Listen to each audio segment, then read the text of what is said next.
እኛ ከጌሙ በኋላ ምን ይፈጠራል የሚለው ነገር ብዙ ነገር አሳስቦን የመጣ ነው። ያው ብዙ ነገር ሰብስክራይብ ያላደረጋችሁ ሰብስክራይብ እያደረጋችሁ ላይክ ሼር ሳትዘነጉ እየተባለ ነው ያለው። ላንተ ላይ ደርስ ይችላል። እኔና ጆ በጣም ተነዝንዘን ዛሬም የሚጠራን ያለ ምክንያት አይደለም። በቃ ስለ ጨንቆ ነው የጠራን አብርሽ። ምክንያቱም በቃ እየተፈጠረ ያለው ከጌሙ በኋላ ሩታም ዳኒም ማነች ሜሪም እያዘጋጁት ትልቅ አንተን ፋውል የመስራት እቅድ አላቸው። አንተን ሄርሜላ እቅድ አላቸውና ጌሙንም እንትን የተባለው አውቀው እንደሆነ ሙሉ በሙሉ መረጃጃችን ላይ አለ አብርሽ። እኛ ያ ነገር እንድታደርግ የፈለግነው አሁን ለምሳሌ ከጌሙ በኋላ ከዚህ ሀገር ቀጥታ እንድትወጣ እንፈልጋለን። እኔ ምንም አይነት ከሀገር መውጣበት ምክንያት አይኖረኝም። ማናቸውም ዳኒም ይሁን ሩታም ሄርሜላም ማናቸውም ይሁን ያሰቡት ነገር ያቀዱት ነገር ካለ እንዳሰቡት እንደቅዳቸውን መልሳቸዋለን። አብርሽ የሰኞን ብቻ አዳር እዚህ ካለ በቃ የተለየ ታሪክ እንፈጥራለን የሚል ሐሳብ አላቸው። ሶስቱም ጨርሰው እየጠበቁ ያሉት ጌሙን ብቻ ነው። ሁሉም ሰው ዝም ብሎ ጉራ ነው የሚነፋው። ባይዘው ማውራትና መተግበር የተለያየ ነገር ነው።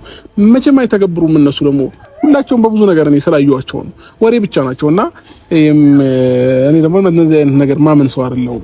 ስለዚህ እኔው በቃ እነዚህ ያሰቡትንም ነገር ሰኞ ያቀዱትንም ነገር እኔውና እስኪ በተግባር የሚያመጣውን ነገር እንሰማለን። እነ ዳኒና ሜሮን ሩታ የሆነ ነገሮች እናንተ ላይ ያሰቧል አቀደዋልና ያንን ነገር ከማድረጋቸው በፊት ከሀገር ውጡ ማለት ተገቢ አይደለም። እኛ ፊት ለፊት ነው መጋፈጥ የምፈልገው የትኛውንም ነገር። እኔ ከዚህ በኋላ ሲጀምር ማንንም አልሰማም። ፊት ለፊት ነው ነገሮችን መጋፈጥ የምፈልገው ማለት ነው። ሸሽቼ ወይ ወደ ኋላ ምናምን የምንባቸው ነገሮች አይኖሩም። እስኪ ማን ወንድ እንደሆነ እናያለን። ከዛን ታምናለህ። ማንም ቢመጣ ማንም ምንም እንደማያመጣ እናውቃለን። ግን በቃ እረፍቱና ከተወሰነ ከጥቃቅን ነገሮች ርቀ ትንሽ ጊዜ ብታሳልፍ ብለን ነበር። ያ ነገር ካልሆነም ችግር የለውም። እሺ አባቴ፣ እሺ እንገናኛለን። ሰላም ሁኑ። እሺ አባቴ። እሺ እንግዲህ እንዳያችሁት ቤተሰብ አብርሽም ያው አያዳምጥም ማንንም። በዚህ ናህል ልክ ነው ይመስለኛል።